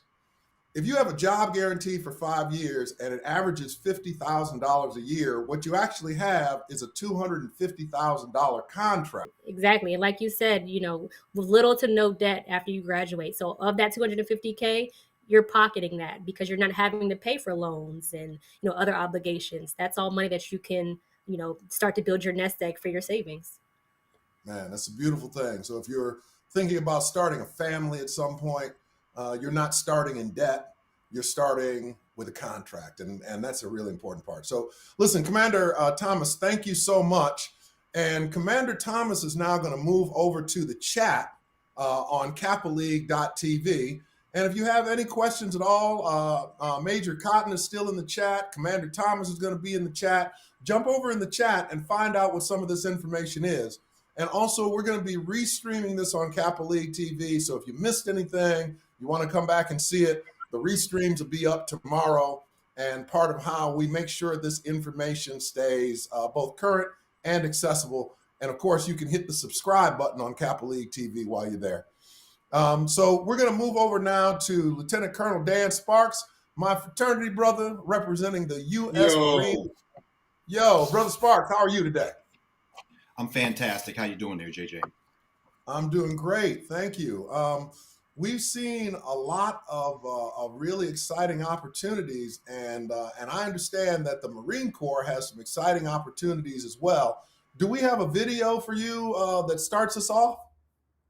We certainly do, because the thing I want to emphasize is the unique connection between Kappa Alpha Psi and the United States Marine Corps. So if we could run that short film right now, I'd appreciate it.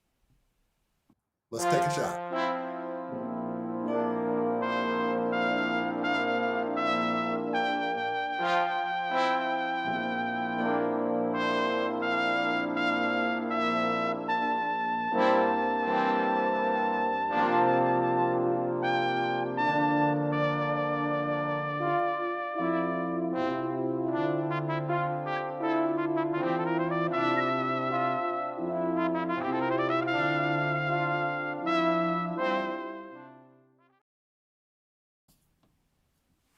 Frederick C. Branch was a Kappa man. He was from Hamlet, North Carolina, and he initiated into our noble fraternity at Alpha Epsilon chapter at Winston-Salem State University. He then went on to Temple University, where he majored in physics. In 1943, he was drafted into the United States Army, but was selected to be a Marine. And upon becoming a Marine, he was further selected to be the first Black man to attend Marine Corps Officer Candidate School. As the film showed you, he was commissioned in 1945 and he served until 1955. He was an anti-air defense officer in World War II and in the Korean conflict. Upon his leaving the United States Marine Corps, he returned to my home, Philadelphia, PA, where using his physics degree, he became a teacher at Bartram High School, where he taught all of his life up until shortly before his death.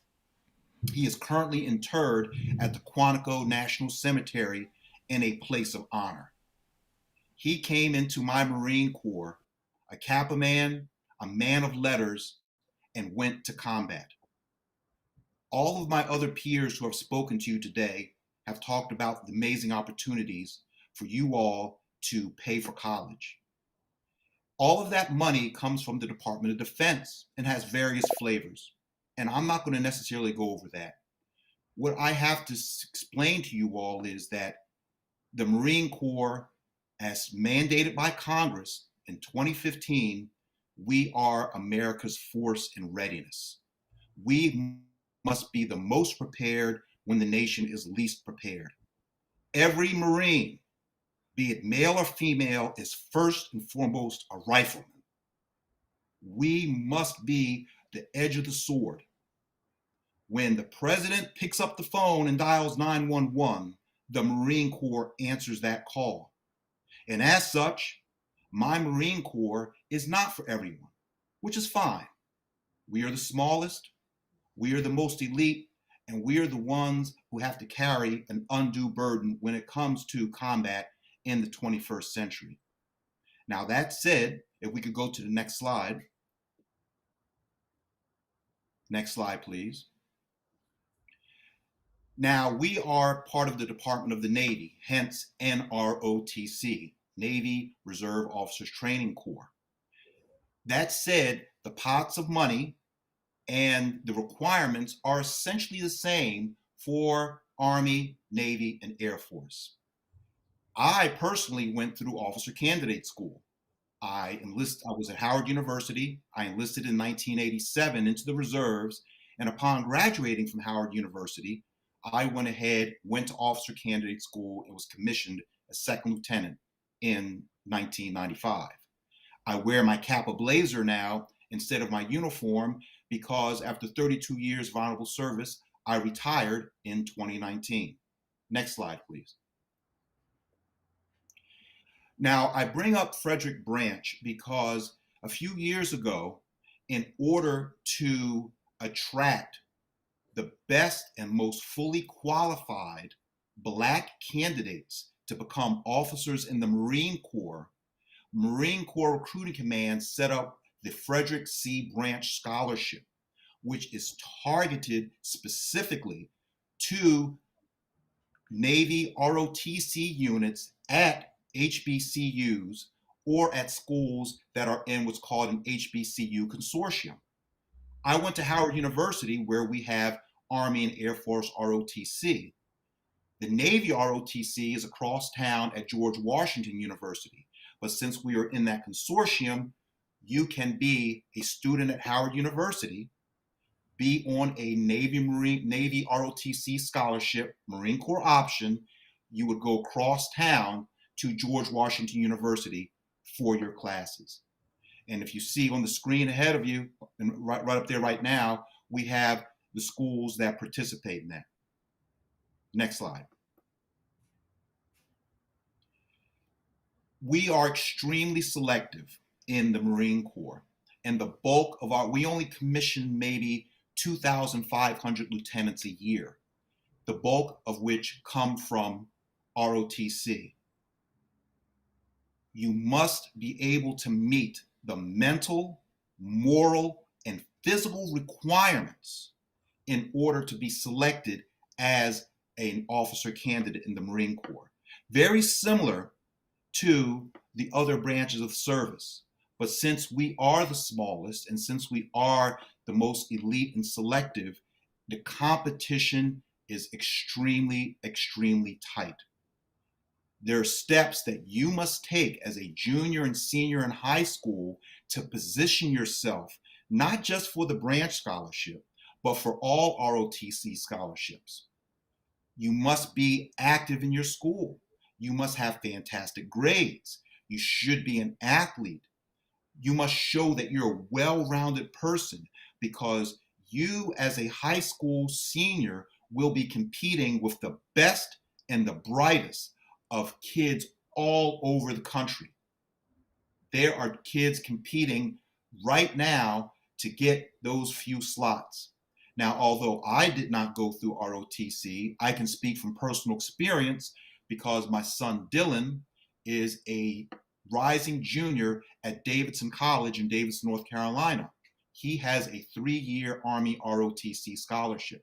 It's worth over $200,000 because Davidson College is $72,000 a year. Now, I told you it was a 3-year scholarship. His first year was paid for by my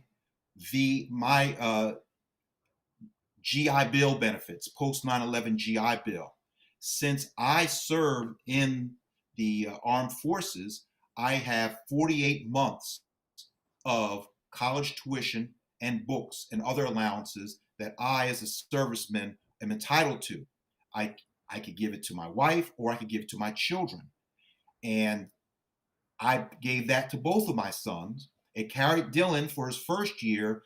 Then his second year, because Davidson is so expensive, his 3-year scholarship kicked in. And the other slides have talked about those benefits that you receive. So I speak from experience on how that has helped my family and has helped us to get in a position to pass on that generational wealth. Next slide, please. Next slide, please. The benefits have been established already earlier in this presentation by my peers. But I want to go on a different tack. If you go to look at Black demographics, which is statistics for us, by us, the average salary of a Black man in the United States is $47,000 a year. And the average net worth of a Black woman, according to Congress, is less than $200 a year. By you going to college on Uncle Sam's dime, you will be head and shoulders ahead and above your peers who are racking up thousands of dollars of college debt. My son now, through his ROTC scholarship and my VA benefits that I'm getting because I am a disabled veteran, will graduate college debt-free and will actually have some savings.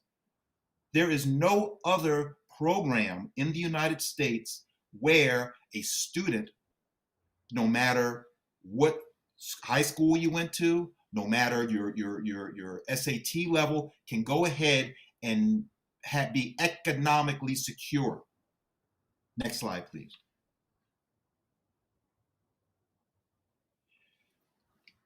You will have to take your leadership classes.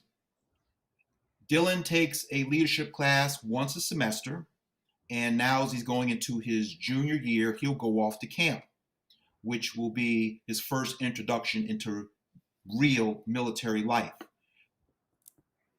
That's important because you have to understand the commitment that the country is going to be asking you in return.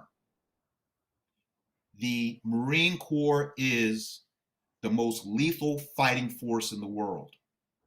You will deploy. You will go to combat training. I'm not saying this to scare you. I'm saying this to let you know that there was the old slogan that if it was easy, then anybody could get into the Marine Corps. We are extremely selective, and if you choose a different branch of the service, you will also be asked, you will be ordered from time to time to go into the combat zone.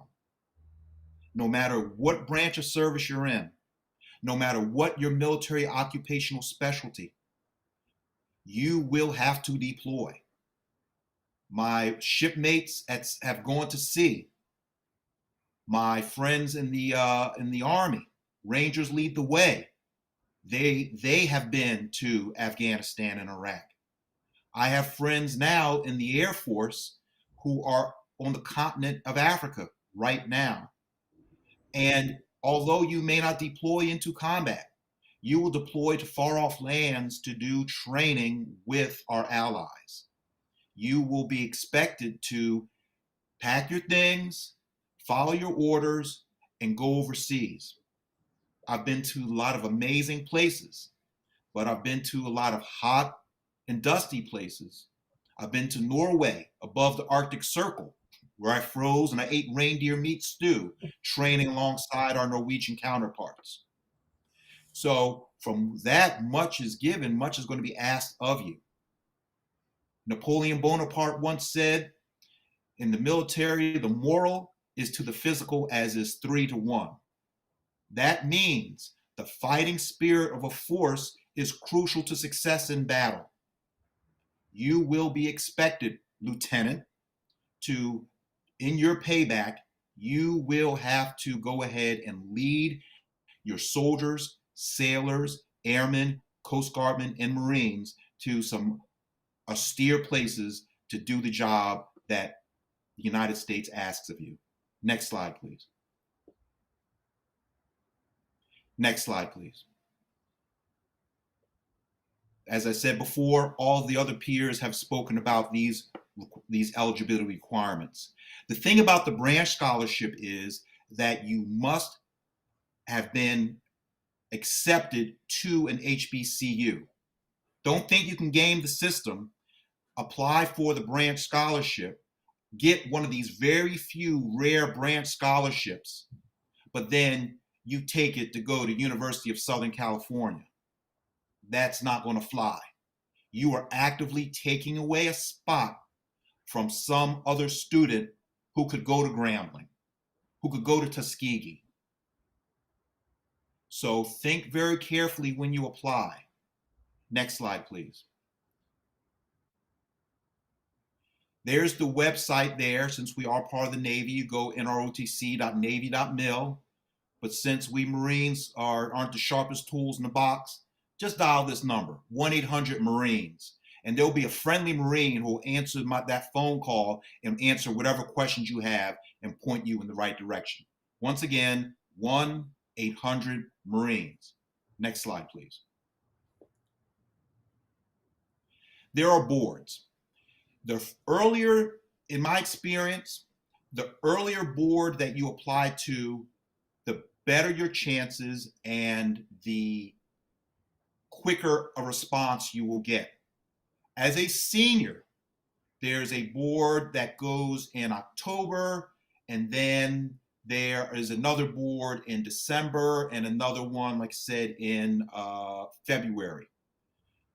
My son Dylan missed the first board, but he got the October board.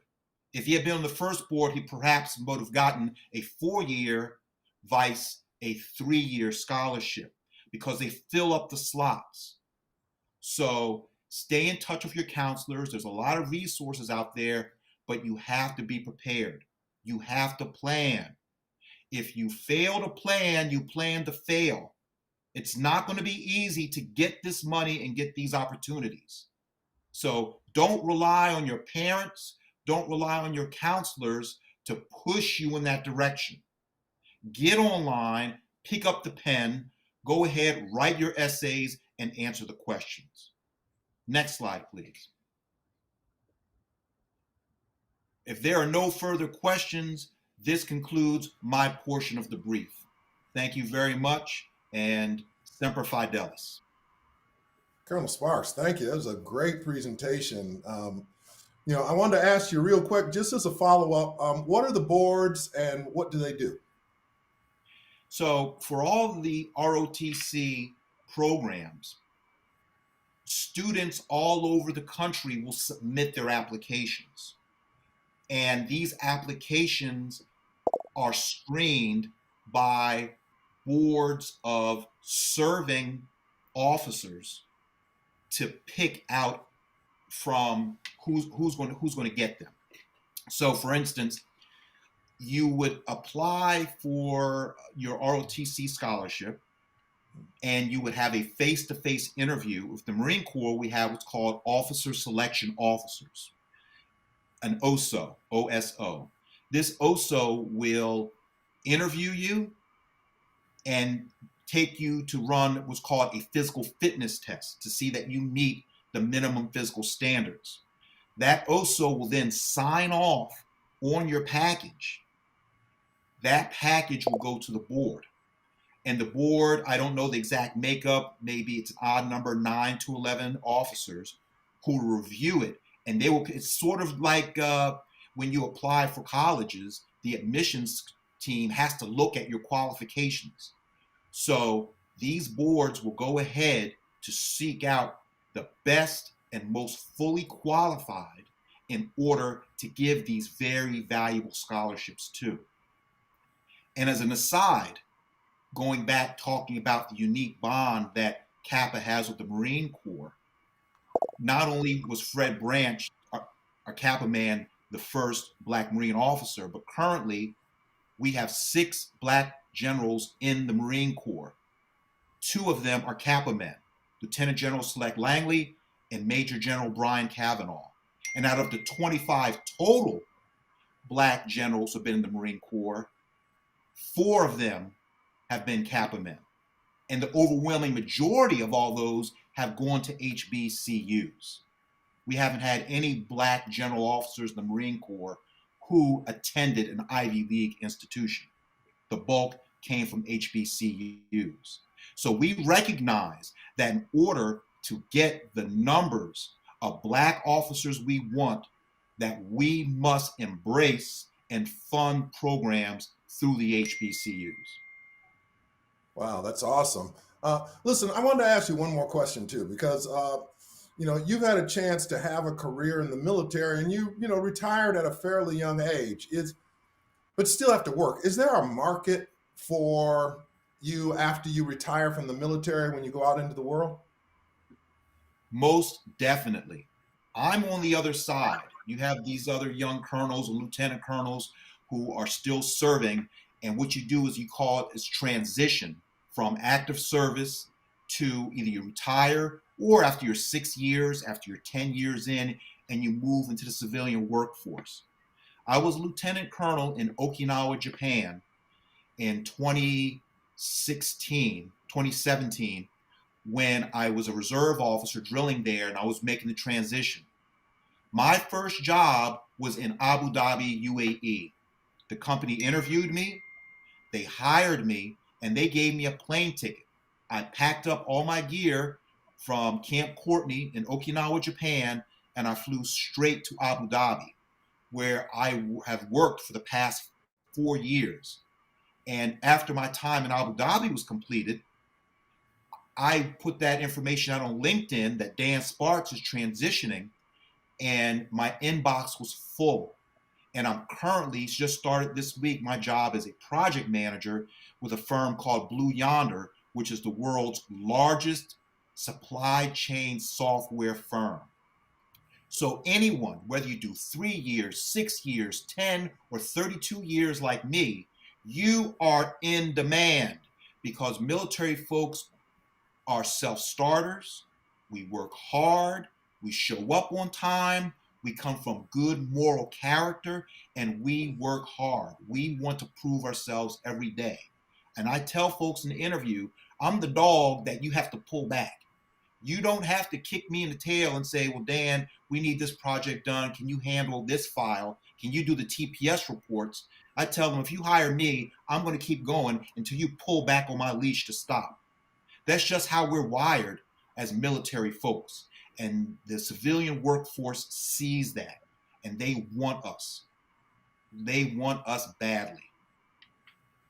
Wow. Well, listen, I think that's a great way to kind of wrap up here. So I want to thank each of you, Major Cotton, Commander Thomas, Colonel Sparks, They're going to be over in the chat for a while. And so we're going to kind of wrap this up. It's been a really full day of just some great information. And again, I want to thank our National Director, Kevin Burnett, the National Guidewright Commission, Brother Willie Pratt, and the Military and Veterans Affairs Committee.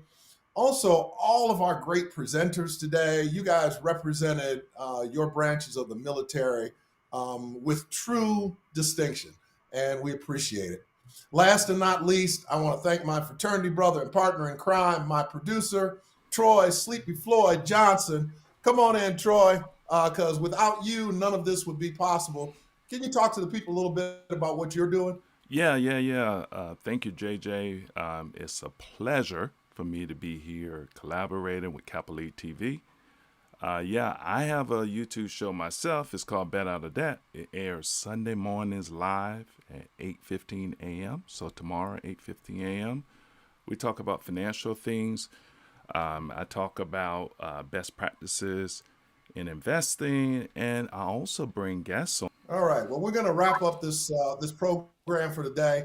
I want to thank all of our audience for coming and staying. This was a lot of information. There were at least 10 different scholarship opportunities that were presented throughout our different branches of the military. And remember, if you can go to college and get hundreds of thousands of dollars of education and get somebody else to pay for it, and then come out with a contract that guarantees you a job afterwards, you are way ahead of the game. This isn't the only way to do it, but this is one way that has been very, very successful for all of our presenters and for thousands of Kappa men over the years. So I want to thank everybody for coming out, and we will see you next time on Kappa League TV.